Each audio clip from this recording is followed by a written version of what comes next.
When we experience adversity, particularly in our formative years, and this can be anything from feeling rejected, feeling neglected, a lack of attunement with our caregiver, or indeed any form of trauma, and bearing in mind that what's traumatic for one person may not necessarily be traumatic for another person due to varying levels of resilience. But no matter what the cause, it can have major ramifications on our ability to manage our lives, on our ability to feel like our life is worthwhile, because we're left feeling like we're somehow unlovable, like we're worthless. We feel very anxious, we don't feel like we belong in the world, and we have low levels of self-worth and a sense of hopelessness.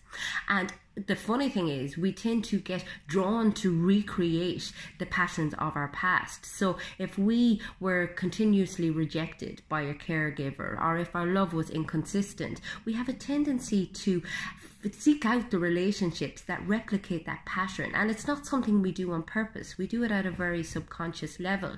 But consequently, we continue to feel the pain of our past and of our present in our current life.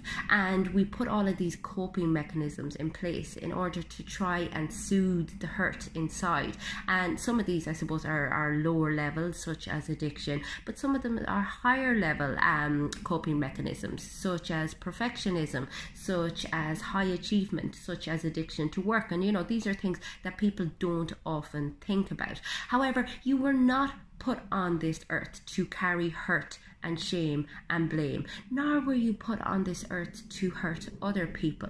So it's about finding a congruency between the mind, the heart, the soul, the body, and working your way through your pain and finding a better way to live, because it doesn't have to be a life sentence. And a lot of the work can be done at an intellectual level.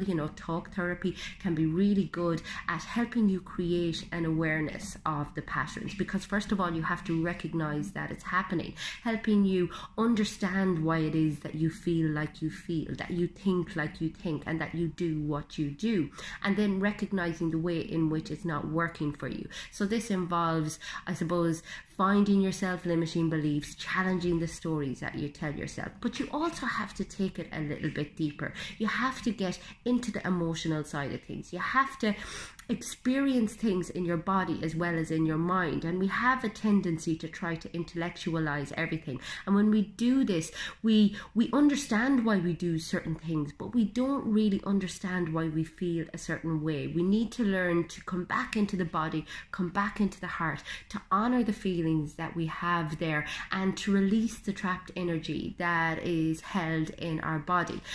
And it's about having a willingness. I mean, if you want to heal the mind, you have to be ready to fully experience the emotions.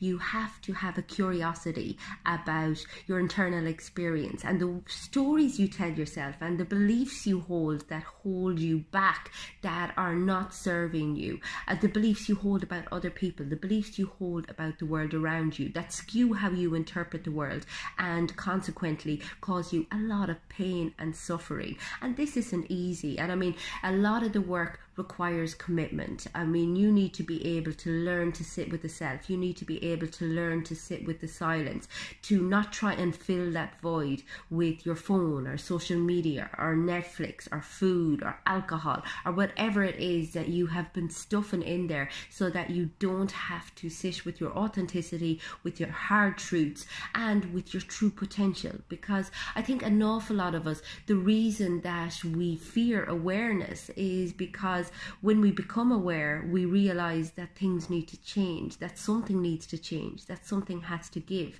And we hold on so tightly, as I said earlier on, to what's familiar to us, even when it no longer serves us, even when it's causing us suffering. So if you require help with dealing with your past, with learning a new way of being, learning a new way of seeing the world, and creating a deeper curiosity and appreciation for yourself, then get in touch with me on my website. It is fundamentals.ie.